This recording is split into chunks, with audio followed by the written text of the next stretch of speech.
The coronavirus pandemic has brought to the fore the importance of having social safety nets for the elderly as well as the most vulnerable in the society.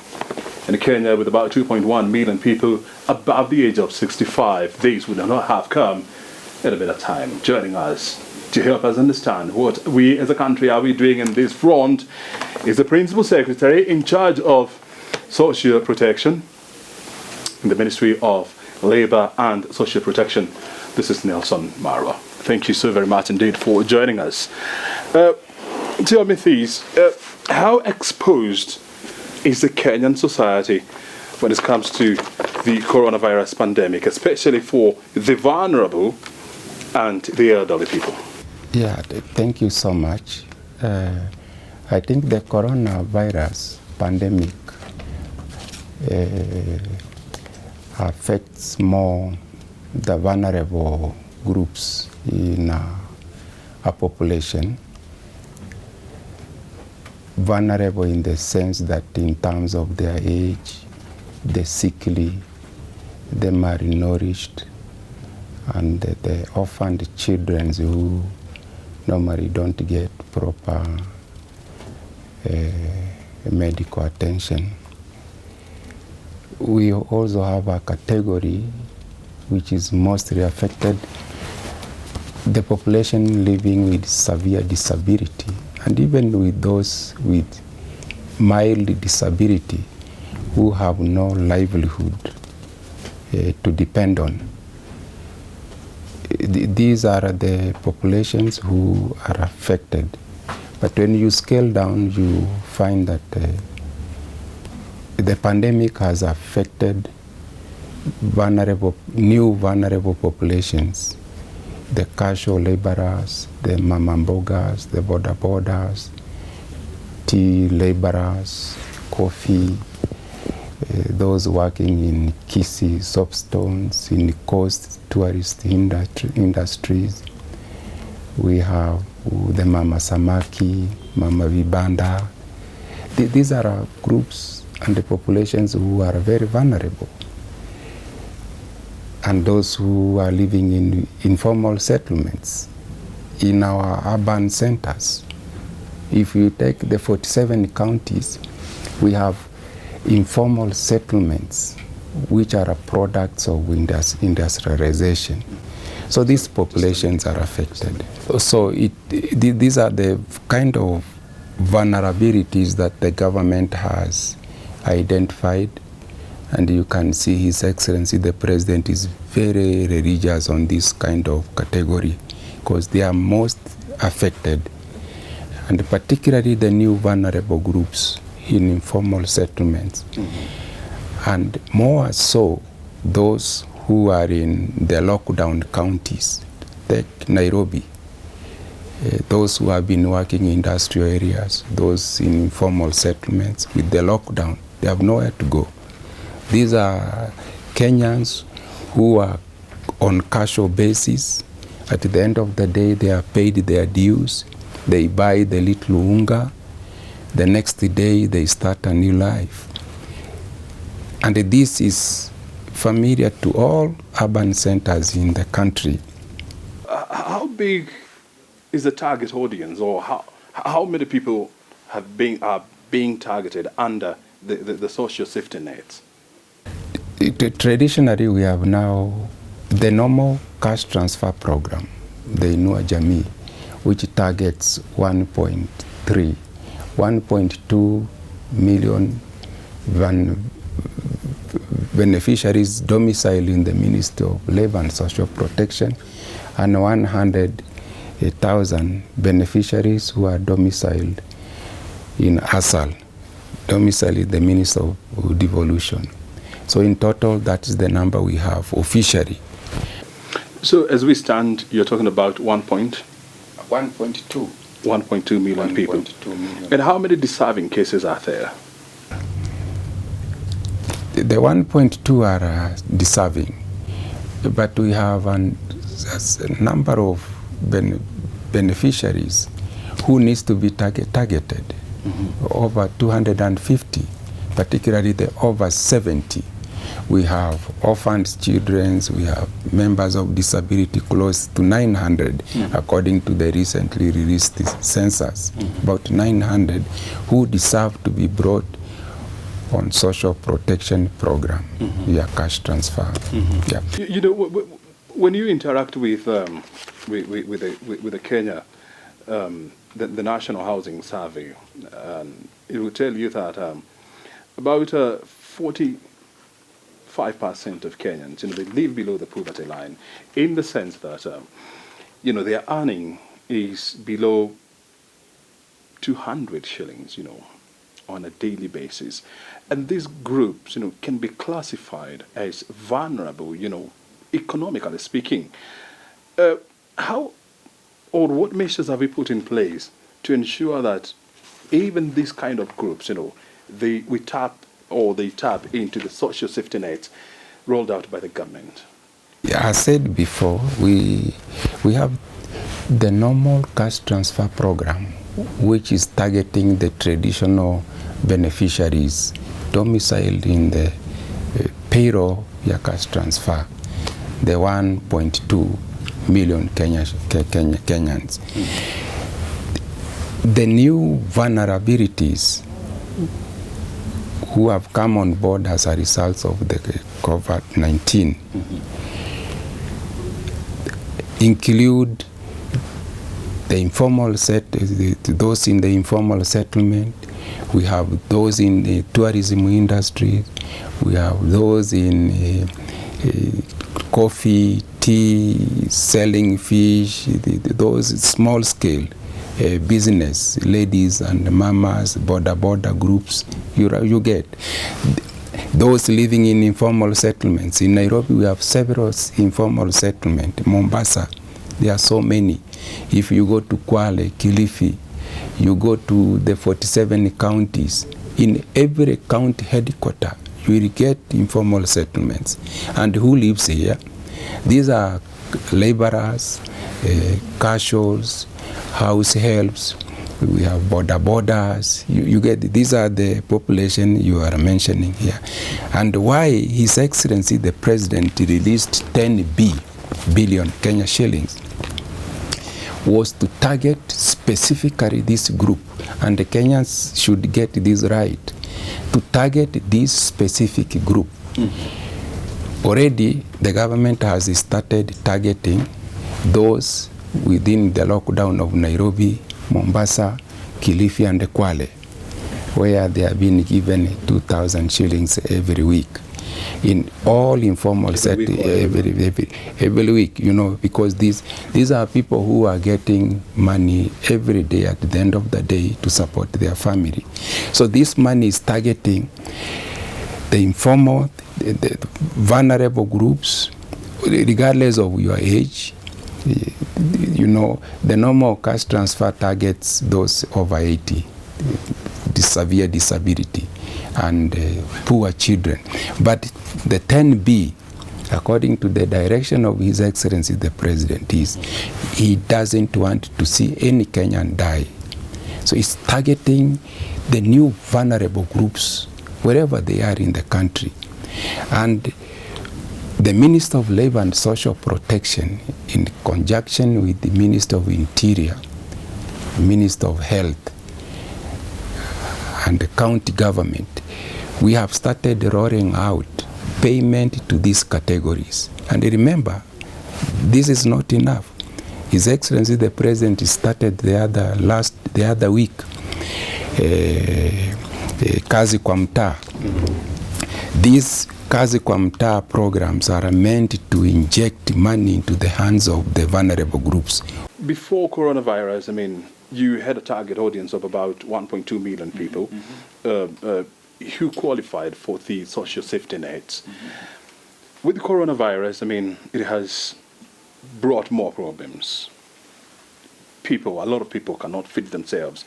A lot of people cannot afford to take themselves to the hospital. So many people have lost their jobs. And according to various state estimates, about 5 million people, have been exposed by this coronavirus. And so you're talking about 5 million more Kenyans, with more deserving cases. how is this likely to strain, number one, your budget, and number two, your resources? But you see, my brother, it's not. We want to thank the government on this, particularly His Excellency the President, because he's very keen on this program. He started it, it's roaring so well, we've done reforms in it, and it is serving Kenyans efficiently. We also want to thank development partners because they have come in handy. We have UNICEF, World Bank. We have World Bank, who are really supporting us. We have World Food Program, who are going to pump in 1 billion Kenya shillings to support about 60,000 vulnerable groups in Nairobi as a pilot. After Nairobi, they will go to other cities, Mombasa, Kisumu, Kakamega, Nakuru, throughout the country. We have Kenya Commercial Bank, who are coming on board with 3.5 billion Kenya shillings. And this is also going to target this population, the 5 million Kenya populations who are vulnerable, who are affected by the coronavirus. So we have World Food Program, who are also coming on board to target a huge group of vulnerabilities. So we have partners, development partners who are coming on board to come and support the deficit. Even before coronavirus came about, I mean, the government was struggling on clearing some of the monies, that's supposed to go to, the cash transfer program. And sometimes this year you said that there was a deficit of about 4 billion shillings. With now more people in need and more resources and more resource constraints in place, how does this make the situation, number one, easy or hard for you as the person in charge of ensuring the social protection services are well rolled out? What we have done at the ministry level is the 4.7 billion we've discussed with Parliament, we've discussed with the CS Treasury, who was the Minister for Labor and Social Protection, and he happens to have a very good institutional memory of cash transfer, and he has understood this. And we have a deficit, yes, but you should ask yourself, this deficit is affecting what number of populations of beneficiaries in the payroll? There are about 138, right? What we have done with the 10B, when targeting is being done in a county, we lift out that population for that particular county who don't have a budget so that they benefit from the 10B. And we are also going to use this information, this data, as a government for programming, not just the population affected by the deficit of 4.7 billion, but moving post-corona, we are more keen on what lessons are we learning. You see, what texts can we carry forward so as to support Kenyan people in terms of social protection? When you look at the United Nations, they tell you that at this point we have about 71 countries in the world that have rolled out social safety nets, for their citizens, and 54 of these came after coronavirus, started affecting the world. Fortunately, Kenya, had done this way before even corona came on board. And Kenya, is being touted as one of the models of how to roll out, social safety nets, to the public. But still, when you look at the way it has been rolled out here, there has been some few hiccups here and there. And one of the questions that has been raised is, what is the matrix being used, to pinpoint the people who deserve to be in these safety nets? And number two, who is the custodian of this data?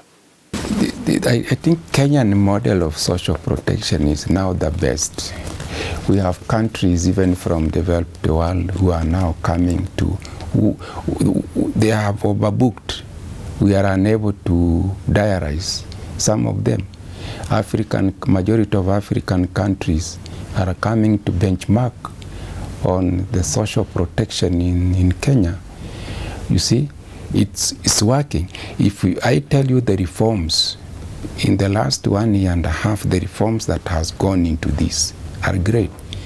You see, initially, beneficiaries used to be told to go wait for their money in marketplaces, and vehicles will take money from the bank and go pay them.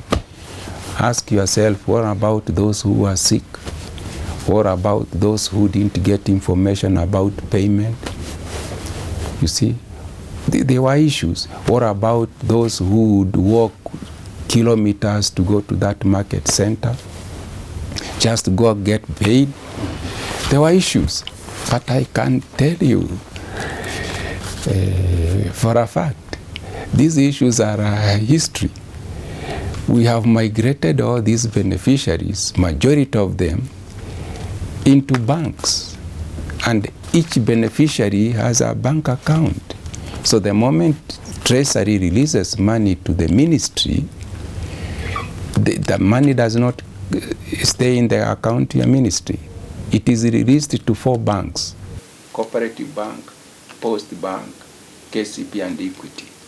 And Equity have instructions to release this money directly to the beneficiary's account or to caregivers. Remember, we have some caregivers who are very old, 90 years, some 100, 85, and sickly. They cannot make it, they cannot read, some are blind. So we have caregivers.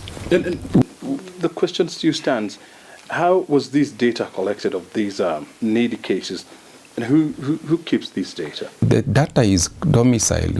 Through the help of World Food Program, the ministry has developed what we call single registry.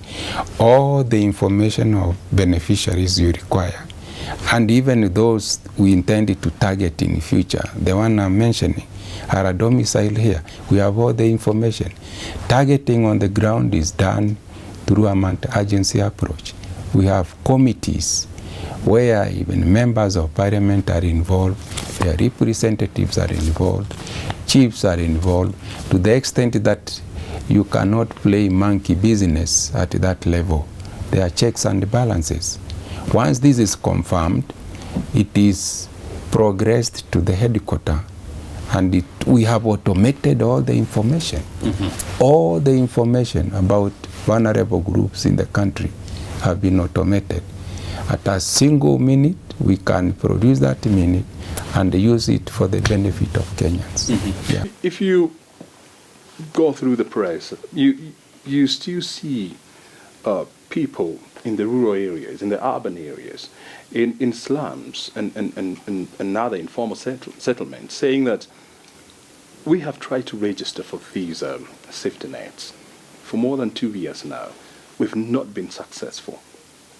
You hear cases of people saying that we have waited for these resources, we don't see them.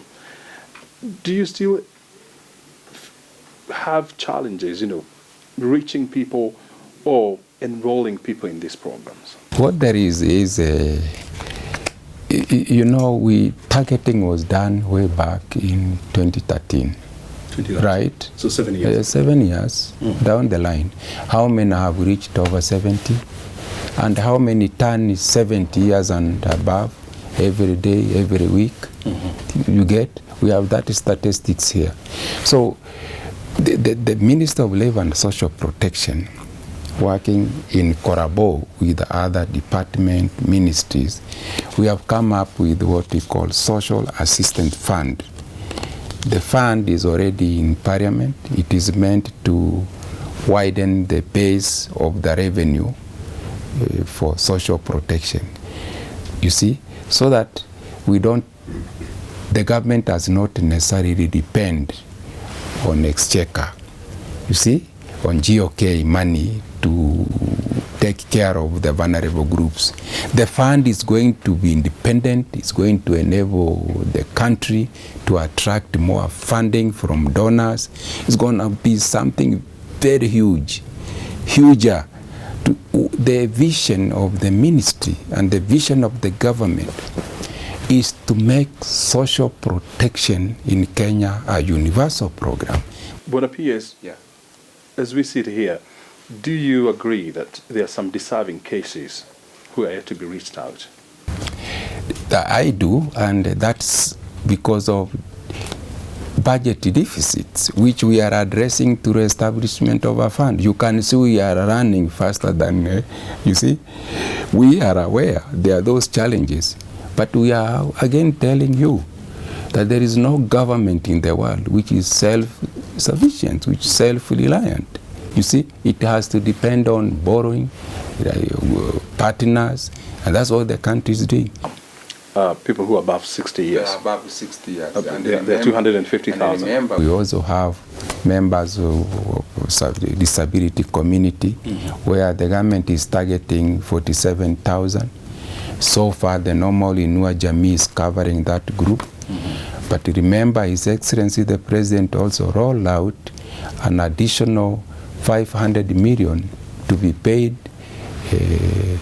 to persons with severe disability as arrears.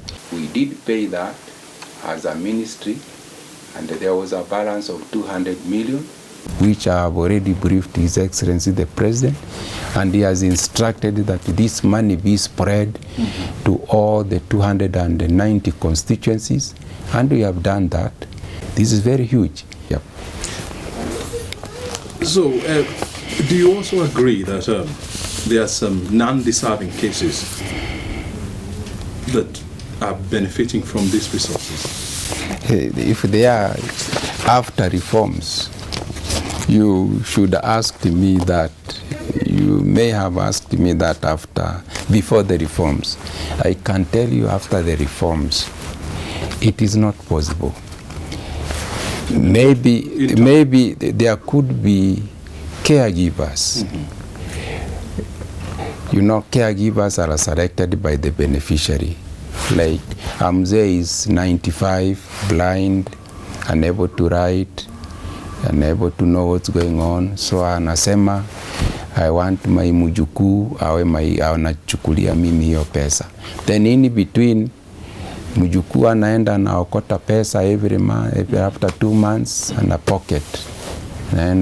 What reforms have been carried out? What we have done here is to ensure that we have done case management one-on-one to ensure where we get those kind of complaints, to ensure that the beneficiary confirms, changes the caregiver immediately. When we detect there is fraud, cheating, we change the caregiver immediately. After you carried out the reforms, what did you discover? A lot of things. One, we did discover that social protection programs, this is the way to go, because not every country can be able to give employment to everybody. You see, that's one. Second, we were able to address issues, challenges facing beneficiaries, issues of distance, you see. And that's why we engaged the government, engaged the 4 banks. And the banks at the tail end have engaged the agents. Take, for example, you are in Lamu, or you are in Tana River, or you are in Lodwar, Mjini, and the beneficiary is in Kakuma, right? The bank is in Lodwar. They are allowed to engage an agent in Kakuma to handle beneficiaries in Kakuma, right? And that's what we are doing. The first is, it's not free that people are enrolling every day. The government must first confirm that it has budget. The government doesn't want to cause anxiety. You go out there, you start targeting Kenyans, you have not planned, you have no money. So why are you doing that? We like being very honest, tell Kenyans the truth. Why create anxiety to Kenyans? It's good to tell them, fine, The government is looking for more budget, for more money. Once this is available, then the government will announce when targeting will start. So just clear like that. It's good to be open, but not create anxiety in the populations. So it's a process whereby the government announces we're now enrolling people in ABC. Yeah, and the government would like to inform everybody, Parliament, Senate, county government, all the players, so that they participate in the process. Are there plans to open the enrolling process anytime soon? I take you back to the establishment of the Social Assistance Fund, and we are running with that, and we have requested more budget around that, close to 9B, apart from 4.7 billion. So once we get that budget, we've done our mathematics, we have the number for each constituency in the country, 200 in each constituency, the 290. Then the government will announce that siku fulani, the government will be there, folks, in a baraza, and these are the issues that we're gonna be addressing there. That is it. Very well. As we wind up, is there anything else that Kenyans ought to know about government, social safety net? Yeah, I think it's good to tell Kenyans about social safety net. It's very important. Why it not for this program? Last month, His Excellency the President, released 8.7 billion. That's not small money you take and put in the pocket and walk to the market. And this money is not in the pocket of PS, nor you, my brother. It is in the pocket of poor Kenyans. Uko nje. So what has the government done? It has stimulated the economy by putting the money, 8.7, in the pocket of Kenyans, right?